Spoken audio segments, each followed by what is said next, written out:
Hello, I'm David. Hi, I'm Julie. Now we're going to do a review of Kapow by Wise Wizard Games, which is for 1 to 2 players. It takes about 20 minutes and it's ages 12 and up. However, you can combine it with Volume 1 and play up to 4 players. We do appreciate Wise Wizard Games sending us a review copy. We saw this at Gamma and it was like, hey, we need to get this game, and luckily they were able to help us do that. That was very nice of them. Thank you. So this is a dice manipulation, dice building game. I'm going to go over how you play first, and then we will give our rating and then our reasons. And then I will compare it to a famous example, a popular example of a superhero dice game.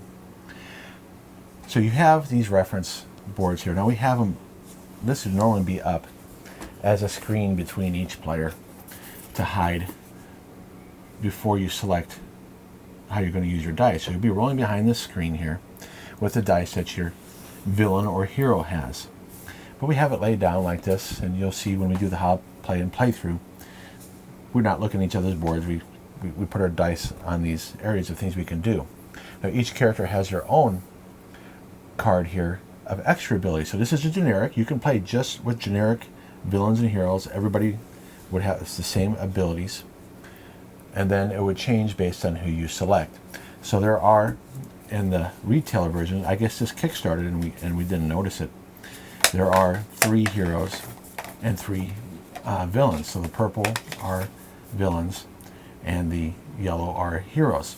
The other side's used for solo play, or if you're going to play co-op versus AI heroes or villains.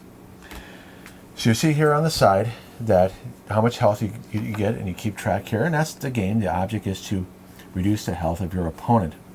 And the hero or villain with the least amount of health gets the first player token.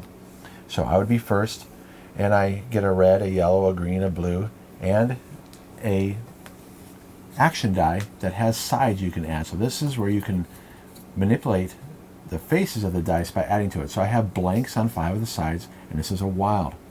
And you see here you can add other faces to your action dice. And these are trait dice. These are set sides, and it tells you here that you have, for instance, on the red die, well, all of them have a wild, but here you have 3 might, 1 energy, and 1 X factor. And you can see the other things you have here like agility and blanks. And so it's very simple. On phase 1, each player will roll their dice, so go ahead and roll your dice. And there is some manipulation here. If you do want to change, re-roll a die, you can place a die. So if I place this here, any die, that's what that symbol means. It tells you what the symbols mean here and here. I would say to Julie, immediate, I'm going to do a time jump, so I'm going to re-roll this green one. So I re-rolled it, I got 2 wild. Now Julie would be doing the same thing. She'd be placing her dice and we'd have her screens up.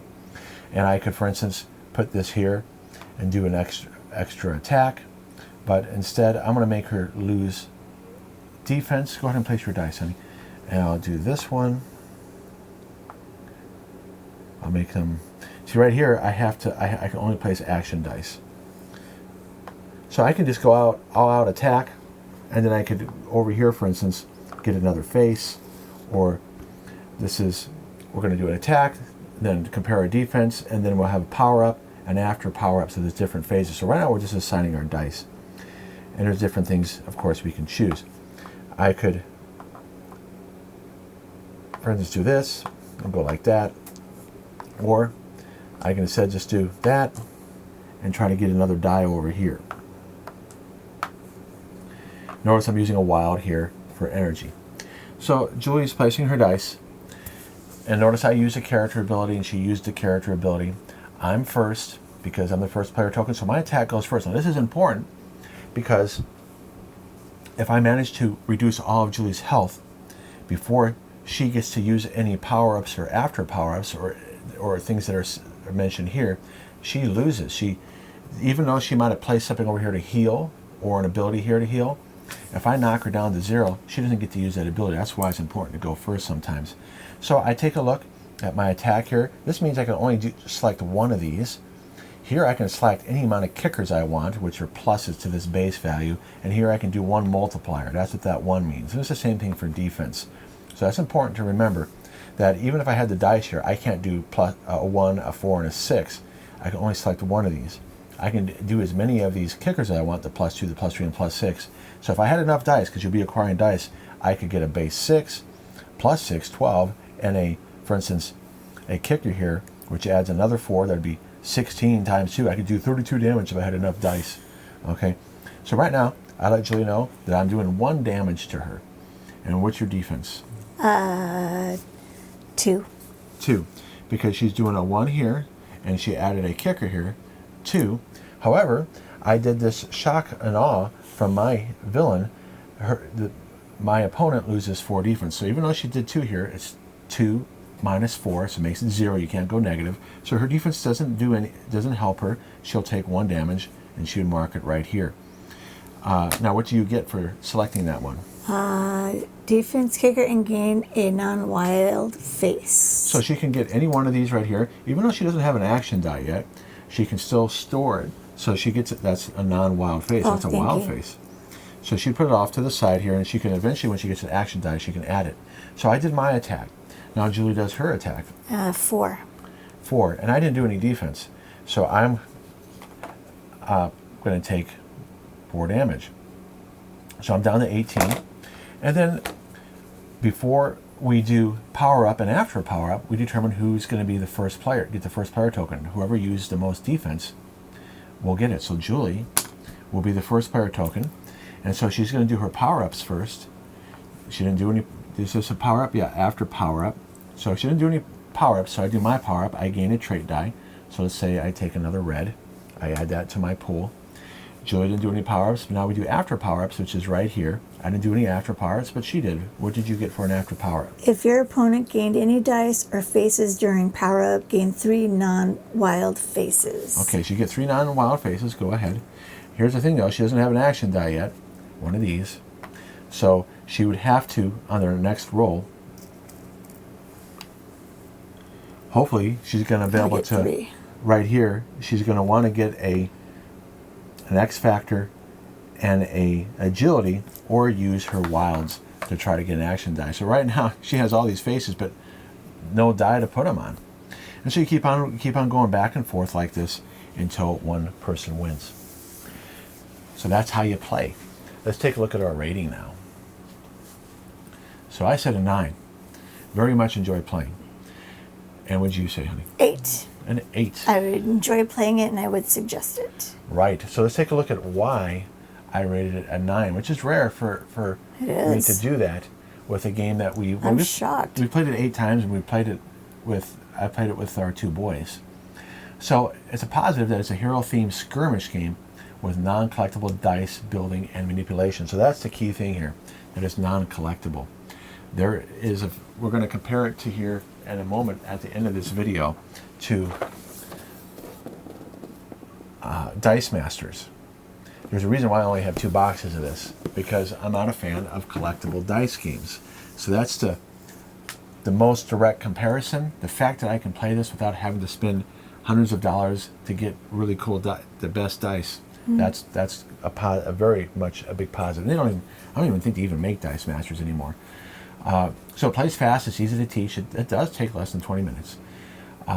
It's outstanding player aids and iconography. When we were at Gamma and we shot that preview video, I was like, wow, good job on this. This makes sense. And this is great for young people once you teach them how to figure out what it means when dice are equal, when it's an action die, when it's the hardest thing to understand is when it's a blank face, or if it's an action die versus any die. Once they get that down, everything's pretty simple. So the rulebook inhibits easy learning, though. It's unfortunate. And it's a very simple system. But what makes it difficult to learn is that they tell you the game setup, right? But the game setup needs to accompany the text here. So what happens is you don't have context. You're reading here, and then you have to be flipping back and forth. Usually, when you're reading the text, it's next to the visual, okay? And then it doesn't have enough visual examples when they are going over how to do things. It's very abstract at times. So that's if they would have included more visuals and had those visuals be next to the text that's referencing it, it would have been a breeze.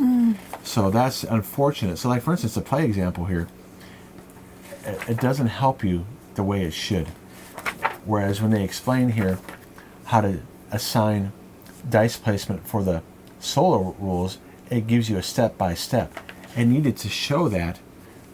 See how they're showing here how they place the dice on the board? I do. Notice it's not showing you that here in this play example. It's so abstract that it said it rolls this dice, but it's not really showing you where it was placed on the board. So it's unfortunate that it's a simple system where the rule book could be more visual. That's interesting. Decent components in art. I mean, this is your typical, hey, we can't use Marvel and DC. We're going to make our own superheroes. I like it though. Yeah, it's decent. There's nothing wrong with it. No. It's, you can, say, oh, this looks like Swamp Thing. This looks like something that, I mean, you can see, but it's unique enough that you. I wouldn't compare it to anything. I don't know enough. I know Marvel and some DC, but that's it. Right. The fact that they have musicians as a villain and hero, that's pretty cool. That's unique. I like that. Different modes. So you have 1 versus 1. That's our favorite mode. Yep. The team mode we haven't been able to try. The solo mode we did try. So that is a great option. We were going to do a how to play and playthrough on the solo mode. The problem is it takes too long to do it. And you're only going to win or lose maybe in 3 or 4 rounds. So what happens is, depending on what character you pick, they get lots of dice quickly. Yeah. And then I had to get 20-sided dice here to keep track of how much attack and defense they had. So here you're going like this, okay? And then, because they'll get a random face, this is why it's, look, if you have nothing better to do, it's fine, okay? But for us, so when it says you get a face, right? Well, you got to randomize it. So you got to put it in your hand and then drop it, okay? Oh, okay, now I get another random face. You got to get the one that came out. And then when you get a trait die, you got to do the same thing. So it just doesn't play fast. No. It's solid. It works. Yeah. But the problem is, it's not as fast as the 1 versus 1. And it's weird how quickly they get so powerful so quick. That's true. So we won't be playing the solo mode or the cooperative AI mode, because imagine every time, for one, it gets dice so quickly, so you're rolling like sometimes 6, 8, then 10 dice, and then you got to go through here and you got to figure it out. Yeah. So imagine Julie's sitting here waiting me to do this AI character. She's going to need help doing the other AI character, and then we're putting stuff in her hand and dropping it. It's not a 20-minute game anymore. No, it's too long of a game. It would take too long. Some people might be okay with that. It's great that it's an option, but we won't be playing it. No. So that's why I'm neutral on it. Now, the team, 2 versus 2, that would be cool to try. We haven't tried that yet. That might be fun. Now, the Lucky Rolls, it's a dice game. That's why I'm neutral on it. You should expect the fact that when you roll well, when we did the how to play and playthrough, I rolled really well on the last turn. And You did. and so I was able to win. That's just the way it goes. But since it plays so quickly, it's like, oh, let's play again. Yeah, exactly. You don't get upset. You just do it again. Right. It would be different if it was a 60-minute game. And Julie invested all this time, and then I got that lucky roll 55 minutes into it, and I beat her. Then it would be like, oh, that sucks. I'd probably be a very unhappy camper. Right. So there's a reason why there's a game designer I know that studies casino games. Oh. And the reason why people are willing to play slot machines is because you lose quickly and you need to start playing again. Oh. Okay, the loss happens so quickly that you don't mind playing again. Interesting. But if you were to invest like 10 minutes into it and then lost, you might walk away from the machine. Yeah. So this is why they know, with gambling, they know how much time to make a game last so that you'll continue playing. And it's kind of like this. It's okay that if you get lucky and lose, you didn't invest a lot of time in the game and you just want to play again. Yeah, I agree. All right, so here we go. Your reasons. I think this is a super fun player versus player superhero game. I like that it's different superheroes, and I do like the musician type thing. I think it's cool. Quick playing time, easy to learn and play. As David said, the luck is involved due to the dice, which can cause some frustration, because if you're really hoping to get a certain thing to do and you don't get it, it's like, oh man.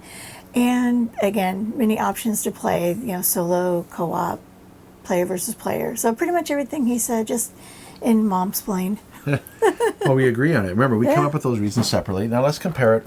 Now, I don't know this game. Well, it, in my opinion, it doesn't play as smoothly as this one. Okay, we do like warriors. So not only do you got to find your die, I mean, there's more going on in this game. Okay, Oh. so if I wanted to play this card, I know I get this green die, and I'd have these faces. And so I don't remember how you build your team. Okay, so there is more going on here, but because it's collectible, in my opinion, it's not a good, what's going on here. So I just basically got base sets for the boys to play. Oh, And that's where you see all the different dice here. they're pretty. So you don't, what makes Kapow so cool is that I can change the faces. Yeah. Here, I have to have a particular die that Oh. matches a particular card. And because it's collectible, I might need to open up a bunch of boosters to find the best Captain America, for instance. Oh. Okay, and then I'll be like, haha, I got a really good Captain America, and you didn't spend $100 to get a better Wolverine, so I'm going to win because I spent more money. Isn't it kind of like that other collectible card game? What is it? Oh, The Magic the Gathering. Magic. Yeah, except Yeah. it's like a lot of the fact that it's collectible Don't forget that one. makes it like any card game, whether it's Pokemon, except this is collectible dice. Yeah. So this was, new in a sense. This is a very successful game at its time, but I didn't invest a lot of money into it for that reason, because I didn't want to go chase after those really cool dice Right. to make of the best superhero team. Here, you get what you get, and based on your roll, you have options on what trait dice you go for and what faces and what powers you use. It's just a better game for that reason, because it is non-collectible. So there you go. That's Kapow. If you like superhero games and dice games, that's fun. why I rated it a 9. That's really fun. Hope you guys liked the video. Please don't forget to like and subscribe and tell your friends. See you in the next video. All right, thank you. Bye. Bye.